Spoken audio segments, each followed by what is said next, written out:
The gameplay... You know what's really upsetting is that so many games like this, like, I don't know how many games I've seen that are like these open world, like stylized games that are super cool.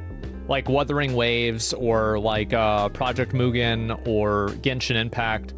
And like, I think they have great gameplay and combat, but I don't want to play them because they're like gacha games. And it's like, oh, fuck, right? It's like, now I've got to fucking play this gacha bullshit game whenever I wish that this was just like a normal fucking video game. I would honestly prefer to play a gacha game because they're free. They give me what I want, and as long as the gameplay is good, I can spend as much or as little as I want. As opposed to a $70 slop game that retail gaming pumps out.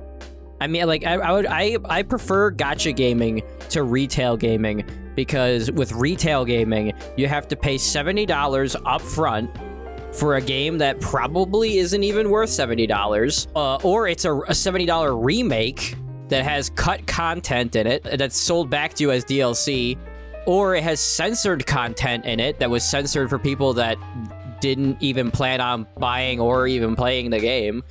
But with gacha gaming, I feel like gacha gaming is more ethical at this point than retail gaming, because you're not forced to pay into a system. If you want to play a gacha game, you just download it and play it.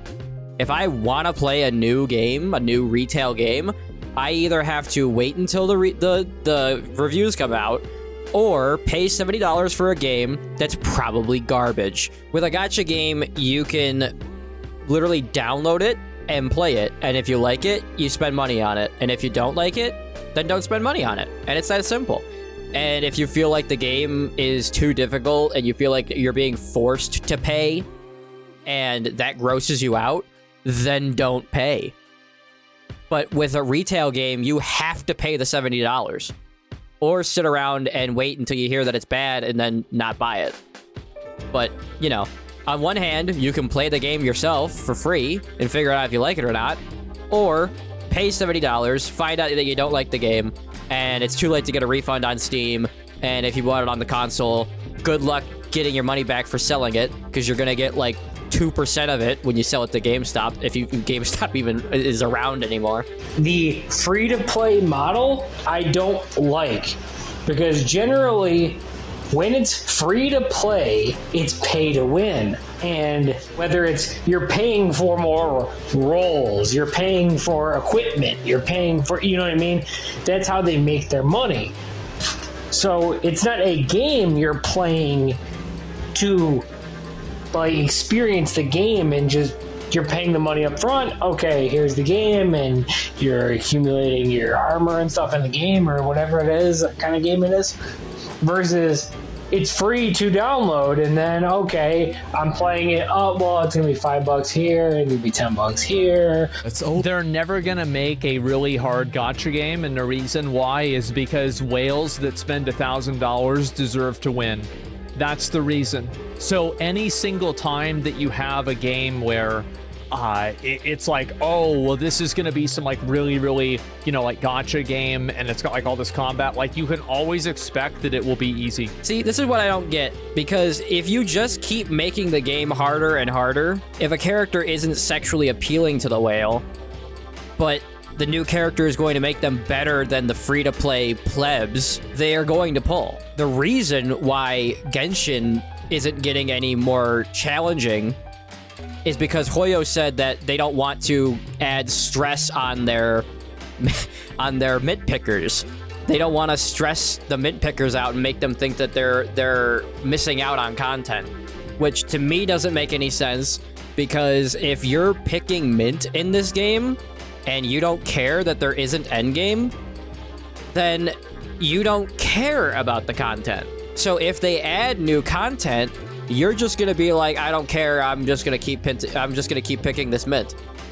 So really, all you get for not making the game more challenging is you get people leaving your game, and then they go to Wuthering Waves, and they go to, you know, Wuthering Waves. I mean, there's not really a whole lot of like, you know, Genshin competitors, which is why everybody is. I'm looking forward to Wuthering Waves, because it looks like it is the game that I want, That's the thing. Like, if you're not going to give your... If Genshin is just going to be an Animal Crossing meets Breath of the Wild clone, and people are wanting an action hack and slash game, and they don't get it from Genshin, then that's why Wuthering Waves exists. And this goes back to the whole thing about, like, gacha, like, oh, gacha games aren't real games. Our Honkai Star Rail is a free-to-play game that has retail-level content in the game, and it's free to play. And it's an actual game. It's an actual turn-based, like, almost like JRPG, except it's not Japanese. But it's a real game.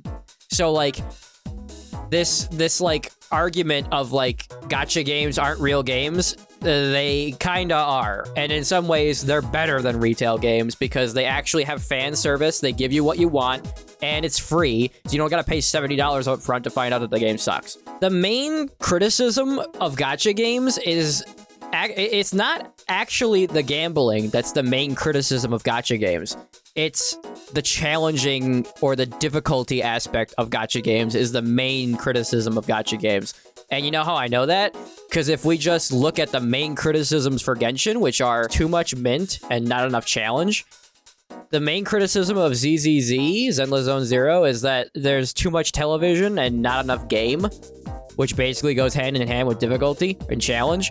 The main criticism of Punishing Gray Raven is... Well, actually, people love Punishing Gray Raven. And they love it because it's challenging. My only criticism of it is... I just wish that I could actually play as Ku. Is it Ku or Q? I don't know how you fucking say her name. I would play Punishing Gray Raven every single fucking day if I could play as her. But, I guess you can't put her in a party with certain characters or you get a debuff. And she has the best legs in the entire world. And I want to lick them. I mean, lick them. I mean, play as them. I mean, play as her. I mean, lick her leg. I mean, play as her. And I would play Punishing Gray Raven every single day. So but that's besides the point. The point about Punishing Gray Raven is that people love it because it's challenging. I don't really hear about any criticisms for Punishing Gray Raven other than it's not marketed well. But that's just my opinion. That's what I think.